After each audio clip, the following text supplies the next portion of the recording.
Quem foi o maior pecador da Bíblia? Qual personagem bíblico cometeu mais atrocidades? Hoje, descobriremos quem foram os 6 piores homens da Bíblia e o que eles fizeram. Mas antes, vou pedir aquele favor que não te custa nada, por favor, se inscrevam no canal e deixem o like. Em sexto lugar, temos o imperador Herodes, o Grande, que governou a Judéia a partir do ano 7 a.C. Durante seu reinado, construiu suntuosos palácios e fortalezas, deixando sua marca na história da arquitetura. No entanto, também deixou um legado de tirania e brutalidade. No contexto do nascimento de Jesus, o Evangelho de Mateus nos conta uma história arrepiante. Herodes soube da profecia de que um novo rei dos judeus havia nascido e temeu que esse rei pudesse ameaçar seu próprio reinado. O medo e a sede de poder o levaram a uma decisão atroz: o massacre dos inocentes. Herodes ordenou a morte de todos os meninos com menos de 2 anos em Belém e arredores, na esperança de eliminar a ameaça que esse novo rei dos judeus representava para seu trono. A ação cruel e sanguinária resultou na morte de inúmeras crianças inocentes, um ato que repercutiria pelos séculos como um símbolo da crueldade desumana que o poder absoluto pode gerar. No entanto, o plano de Herodes falhou, e José, Maria e o menino Jesus fugiram para o Egito antes que a tragédia ocorresse, cumprindo assim a vontade divina. Em quinto lugar, temos o faraó do Êxodo. A narrativa do Êxodo é uma das mais icônicas e poderosas histórias bíblicas, retratando a luta do povo de Israel pela libertação da escravidão no Egito. Nesse contexto, o faraó emerge como um antagonista cuja teimosia e maldade se destacam. Deus, ao ouvir o clamor dos israelitas, chama Moisés para liderar o povo escolhido. Moisés confronta o faraó com um pedido claro: deixe meu povo ir.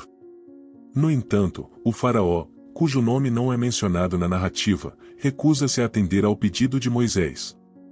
Sua resistência é obstinada, e Deus envia pragas como sinal de sua vontade. Mesmo assim, o faraó relutava e se recusava a liberar os israelitas. As pragas, impressionantes evidências do poder divino, não o faziam ceder. O conflito culmina na 10ª praga, a morte dos primogênitos, que finalmente leva o faraó a permitir a saída dos israelitas do Egito. Em quarto lugar, temos o imperador Nabucodonosor. Nabucodonosor governou a Babilônia durante o século VI a.C. e é mais conhecido por sua conquista de Jerusalém e a subsequente destruição da cidade sagrada. Os eventos que se desenrolaram durante seu reinado são documentados nos livros bíblicos de Reis, Jeremias e Daniel. O rei estava determinado a expandir seu império, sitiando e invadindo Jerusalém em 586 a.C. A invasão resultou na destruição da cidade, incluindo o saque do Templo de Salomão. Esse ato de profanação foi devastador para os judeus, que viram seu lugar de adoração ser desolado e saqueado. Além disso, os sobreviventes foram deportados para a Babilônia, vivendo no exílio por décadas, um período conhecido como o exílio. Em terceiro lugar, conheceremos a história impressionante de Nabucodonosor. Este foi outro rei babilônico mencionado no livro de Daniel, capítulo 3. O imperador Nabucodonosor construiu uma enorme estátua de ouro em sua capital, Babilônia. Ele ordenou que todos os habitantes do reino, independentemente de sua origem, se prosternassem e adorassem a estátua sempre que ouvissem determinado som. Sadraque, Mesaque e Abednego, 3 jovens judeus que serviam no governo de Nabucodonosor, recusaram-se a adorar a estátua, contrariando o mandamento de adorar apenas o Deus de Israel. Sua recusa enfureceu o rei, que os lançou na fornalha ardente. No entanto, algo notável aconteceu: na fornalha, não havia apenas 3, mas 4 homens, ilesos pelo calor. Nabucodonosor, maravilhado, reconheceu o poder do Deus dos 3 jovens. Em segundo lugar, temos o grande Saul. Saul foi o primeiro rei de Israel, escolhido por Deus para liderar seu povo. No entanto, sua trajetória é marcada por escolhas trágicas que o levaram a ser rejeitado como rei. Inicialmente, parecia adequado para o papel, defendendo Israel contra inimigos e unificando as tribos. No entanto, ao longo de seu reinado, demonstrou atitudes e ações que o afastaram da vontade de Deus. Uma das transgressões notáveis foi oferecer um sacrifício a Deus em desobediência às instruções do profeta Samuel, revelando falta de confiança na orientação divina. Outra desobediência grave ocorreu durante uma batalha contra os amalequitas, onde poupou o rei Agag e parte do gado, desobedecendo a ordem divina de destruição total dos inimigos. A inveja e o ciúme também marcaram seu reinado, especialmente em relação a Davi. Em momentos de desespero, Saul buscou orientação em fontes proibidas pela lei de Deus, como uma feiticeira de Endor.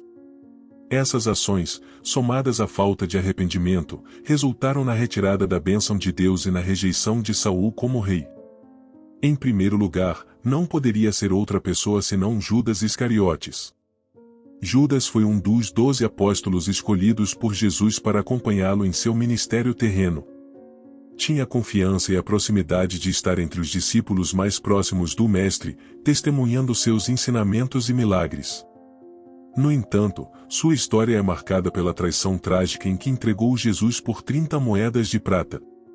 A traição ocorreu durante a última ceia, quando Judas concordou secretamente com as autoridades religiosas judaicas em entregar Jesus em troca de pagamento. Isso levou à prisão, julgamento e crucificação de Jesus. A motivação de Judas para sua traição é objeto de debate, mas sua traição é vista como um dos atos mais infames e dolorosos da história cristã. Identificando Jesus aos soldados romanos com um beijo, ele desencadeou a prisão do Mestre.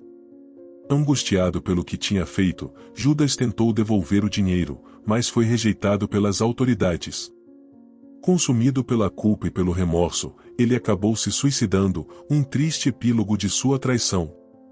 Ao examinarmos as histórias desses personagens bíblicos, somos confrontados com a complexidade da natureza humana, oscilando entre a virtude e a maldade, a obediência e a rebeldia. Cada relato nos oferece não apenas um vislumbre das ações de homens marcados por escolhas cruciais, mas também a oportunidade de refletir sobre nossa própria jornada e as decisões que moldam nosso caminho. Essas narrativas transcendem os séculos, ecoando não apenas como relatos antigos, mas como espelhos de dilemas universais que enfrentamos em nossa jornada pessoal.